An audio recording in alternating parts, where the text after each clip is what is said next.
সুবহানাল্লাহ আলহামদুলিল্লাহ আল্লাহ। কবরের আযাব হয় যে তার কারণকে দুই ভাবে উল্লেখ করা যায়, একটি বিস্তারিত কারণ আর একটি সংক্ষেপ কারণ।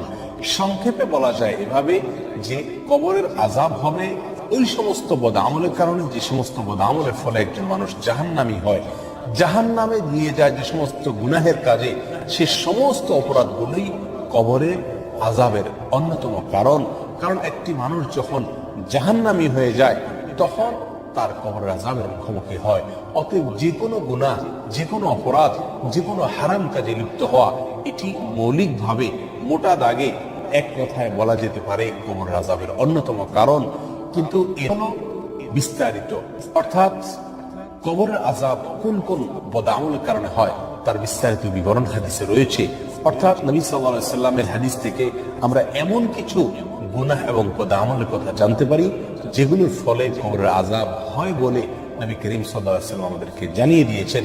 তার মধ্যে থেকে প্রথম যে হাদিসটা আমরা উল্লেখ করেছি বুখারী মুসলিমের, যে হাদিসে নবী সাল্লাল্লাহু আলাইহি সাল্লাম দুটি কবরের পাশ দিয়ে যাচ্ছিলেন বলে যে বিবরণ রয়েছে, সেখানে নবী সাল্লাল্লাহু আলাইহি সাল্লাম যে মন্তব্য করেছেন, একটি কবরের শাস্তির কারণ ছিল লোকটি চগলখড়ি করত, কুটনামি করত, একজনের কথা আরেকজনের কাছে গিয়ে লাগাতো, মানুষের পিছনে দুর্নাম করে বেড়াতো, আর অপর লোকটি পেশাব থেকে ভালো করে পবিত্রতা অর্জন করতো না, পরিচ্ছন্নতা অর্জন করতো না, পেশাবের ব্যাপারে সাবধানতা অবলম্বন করতো না।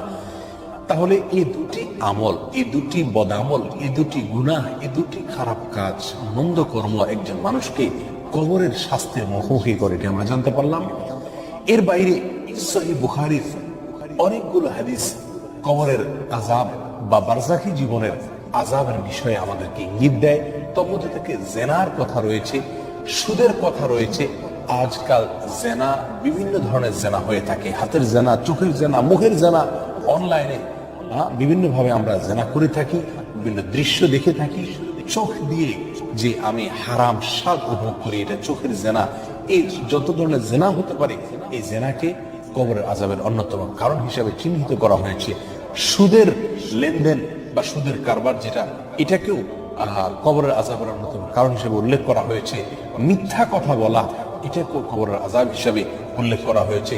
সহিহ বুখারীতে কোরআনকে পরিত্যাগ করা, হাজরে কোরআন যেটাকে বলা হয়, কোরআনকে একেবারে ভুলে বসে থাকা, দৈনন্দিন জীবনের দৈনন্দিনের যত কর্মসূচি, যত কাজের রুটিন আছে তার ভিতরে কোরআনের জন্য কোনো জায়গা না থাকা, কোরআন তেলাওয়াত দিনকে দিন চলে যাওয়া, মাসকে মাস চলে যাওয়া, কোরআন খুলে না দেখা, কোরআন না পড়া, কোরআন অধ্যয়ন না করা, কোরআন না বোঝা, কোরআনের জন্য কোনো সময় বের না করা, এই সবগুলোই কোরআনকে পরিত্যাগ করা বা হিফজে কোরআনের শামিল। পরে আমরা জেনে নেব কবরের আযাব থেকে আত্মরক্ষা করার, মুক্তি লাভের উপায় কি। ইবনুল কাইয়িম রাহিমাহুল্লাহ কিতাবুর রূহে বিস্তারিত উল্লেখ করেছেন। আমরা সংক্ষেপে কবরের আযাব থেকে মুক্তি লাভের জন্য তিনটি কারণ উল্লেখ করতে পারি। প্রথম কারণ হলো যেই কোনো গুনাহ থেকে বেঁচে থাকার জন্য আপ্রাণ চেষ্টা করা, আর বিশেষ করে যে সমস্ত অপরাধের শাস্তি হিসাবে কবরে আল্লাহ সুবহানাহু ওয়া তাআলা আযাবের মুখোমুখি করবেন বলে নবী সাল্লাল্লাহু আলাইহি সাল্লামের হাদিস থেকে আমরা জানতে পারি, সেগুলোকে সুনির্দিষ্টভাবে সেগুলোকে বর্জন করে চলা, সে সমস্ত গুনাহ থেকে বেঁচে থাকার চেষ্টা করা। দ্বিতীয় উপায় হলো নবী সাল্লাল্লাহু আলাইহি সাল্লাম যে দোয়াটি কবরের আযাব থেকে মুক্তি লাভের জন্য সবসময় পাঠ করতেন, আল্লাহুম্মা ইন্নী আউযু বিকা মিন আযাবিল কবর, আল্লাহ কবরের আযাব থেকে আমি আপনার কাছে আশ্রয় চাই, আপনার কাছে পানাহ চাই, আপনার কাছে মুক্তি চাই। এই দোয়াটি আসুন আমাদের জীবনের অংশ করে নেই।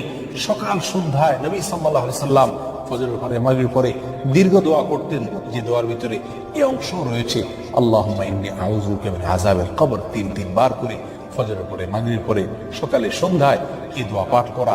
এর বাইরে প্রত্যেক সালাতে সালাম ফেরানোর পূর্ব মুহূর্তে আমরা দোয়ায়ে মাসুরা যে জায়গায় পড়ি, আত্তাহিয়াতু এবং দুরূদ পড়ার পরে, সেই জায়গায় দোয়ায়ে মাসুরার পাশাপাশি এই দোয়াও নবী সাল্লাল্লাহু আলাইহি সাল্লাম করতেন। নাম্বার 3, সূরা মুলক, এটা তেলাওয়াত করা, বিশেষ করে রাতে তেলাওয়াত করা।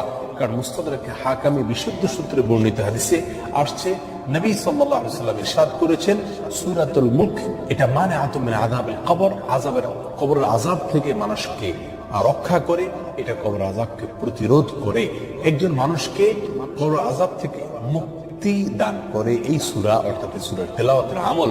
অতএব সূরা মুলক হাদিসে রাতে পড়ার কথা বলা হয়েছে। যে কোনো অংশে রাতের শোয়ার আগে যে কোনো সময় আপনি সূরা মুলক পড়ার অভ্যাস করে নেন। দেখে যদি আপনি পাঠ করেন 3 থেকে 4 মিনিট বা বড় জোর 5 মিনিট সময় যাবে।